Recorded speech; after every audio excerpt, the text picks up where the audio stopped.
ஆறுமுகம் அருளிடும் அனுதினமும் ஏறுமுகம்.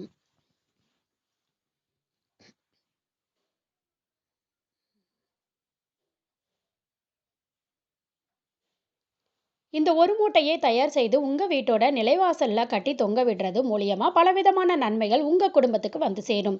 அது என்ன மூட்டை, அதை எப்படி தயார் செய்யணும் அப்படிங்கிறத பார்க்கறதுக்கு முன்னாடி நம்மளோட சேனலை தான் ஃபர்ஸ்ட் டைம் நீங்க பார்க்குறீங்கன்னா மறக்காம சேனலை சப்ஸ்கிரைப் பண்ணிக்கோங்க.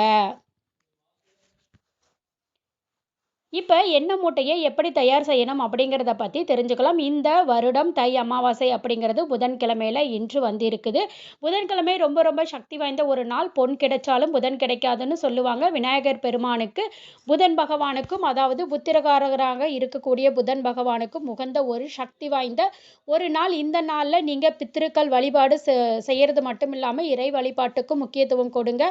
இன்னைக்கு செய்யக்கூடிய ஒரு பரிகாரமும் நல்ல பலன் கிடைக்கும். ஜனவரி 29ஆம் தேதி இன்று அமாவாசை திதியாக இருந்தாலும் அமாவாசை திதி ஜனவரி 28ஆம் தேதி நேற்று இரவு 8 மணி 9 நிமிஷத்துக்கு எல்லாமே பிறந்திருக்கு. அது ஜனவரி 29 புதன்கிழமை இரவு 7:21 வரைக்கும் இன்று இருக்கும்.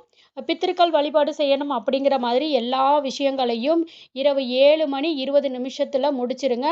இன்றைய தினம் புதன்கிழமை அப்படிங்கிறதுனால யமகண்டம், ராகு காலம் இதெல்லாம் தவிர்த்து மற்ற நேரத்தில் ஒரு வேளை உங்களோட பித்திருக்களுக்கு நீங்கள் தர்ப்பணம் கொடுக்குறீங்க, இதெல்லாம் வந்து முடிக்கிறீங்க அப்படின்னா நீங்கள் மாலை 6 to 7 நேரத்தை வந்து பயன்படுத்திக்கலாம். 1 மணி நேரத்தை நீங்கள் பயன்படுத்தி கூட தர்ப்பணம் கொடுக்கலாம். அந்த நேரத்துக்கு ஒருவேளை பித்திருக்களுக்கும் அவங்களுக்கும் பிடித்த விஷயங்களை சமைச்சு படையல் போடணும்னு நினைக்கிறவங்க மதியம் 1:30 மணிக்கு மேலே, அதாவது 1:30 மணி அந்த ராகு காலம் இருக்குது பார்த்தீங்களா, அது மேலே முடிஞ்சதுக்கப்புறம் அன்றைய தினம் என்ன விதமான காய்கறிகளை சமைத்து வழிபாடு செய்யணும் அப்படிங்கிற மாதிரி நம்மளோட சேனலில் ரீசெண்டாக போட்டிருக்கோம்.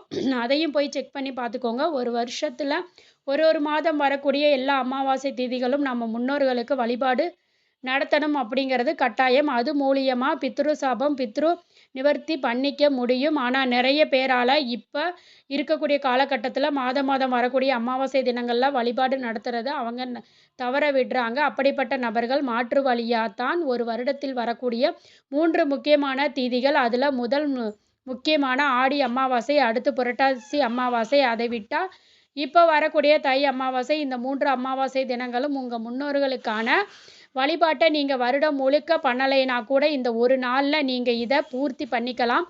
ஒரு குடும்பத்தில் எந்த விதமான சாபம் வேணாம், எந்த விதமான கடன் வேணாம் இருக்கலாம். பித்ரு சாபம், பித்ரு கடனும் நமக்கு கண்ணுக்கு தெரியவே தெரியாத விஷயங்கள். அது நம்மளை பாதிக்கிறது மட்டுமில்லை, நம்மளோட சந்ததியினரையும் அது தாக்கும் அப்படிங்கிறது இங்கே பல பேருக்கு தெரிஞ்சிருக்கும். தை அமாவாசை, ஆடி அமாவாசை, புரட்டாசி அமாவாசை மாதிரியான நாட்களில் பித்ரு கடன், பித்ரு சாபத்தை நிவர்த்தி பண்ணிக்கிறதுக்காக நம்மால் முடிஞ்ச அளவுக்காக ஒரு பூஜையை செய்கிறோம், வழிபாடு செய்கிறோம் அப்படின்னா தை அமாவாசையை பயன்படுத்திக்கோங்க.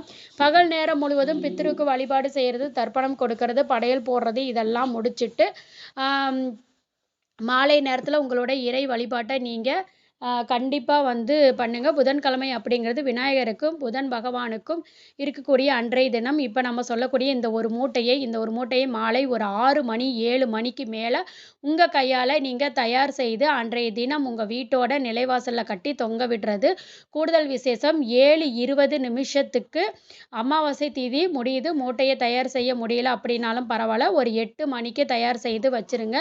இந்த மூட்டையை நீங்கள் பயன்படுத்தக்கூடிய துணி வந்து துணியா, அதாவது பச்சை நிற துணியா வந்து இருக்கணும்.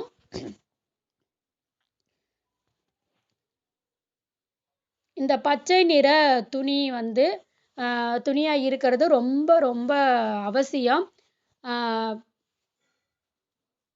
ஒரு உள்ளங்கை அளவு சின்னதாக ஒரு மூட்டையாக தயார் செஞ்சால் கூட போதும். இதில் பொருட்கள் என்னென்ன வைக்க போகிறோம் அப்படின்னா, புதன்கிழமை அப்படிங்கிறதுனால புதன் பகவான் புத்தகக்காரகரன் ஒரு தானியம் வச்சு பச்சை பயிறு. இந்த பச்சை பயிறு அப்படிங்கிறது எல்லா வீடுகள்லையும் இருக்கக்கூடிய ஒரு பொருள் தான். அப்படி இல்லைன்னா கூட பக்கத்தில் இருக்கக்கூடிய கடைகளில் ரொம்ப எளிதாகவும் விலை குறைவாகவும் கிடைக்கக்கூடிய ஒரு பொருள்.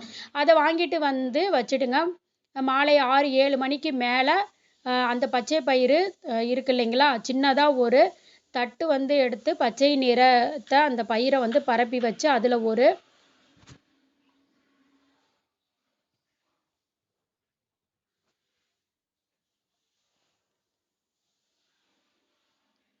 ஒரு தட்டு மேலே வந்து பச்சை நீரை பரப்பி வச்சு அதில் 1 ஸ்பூன் அளவு பச்சை பயிரை போடணும். ஒரு தட்டில் பச்சை பயிரை போடணும். அடுத்ததாக ஒரு முக்கியமான பொருள் ஒரே ஒரு சில்லறை நாணயம். இந்த சில்லறை நாணயம் எதுக்காக போடுறோம்னா விநாயகருக்காக. விநாயகருக்கு ரூ. 1 நாணயத்தை நம்ம வந்து கொடுக்குறோம். அதாவது ரூ. 1 கொடுத்தா நமக்காக அவர் வாரி வழங்குவார்.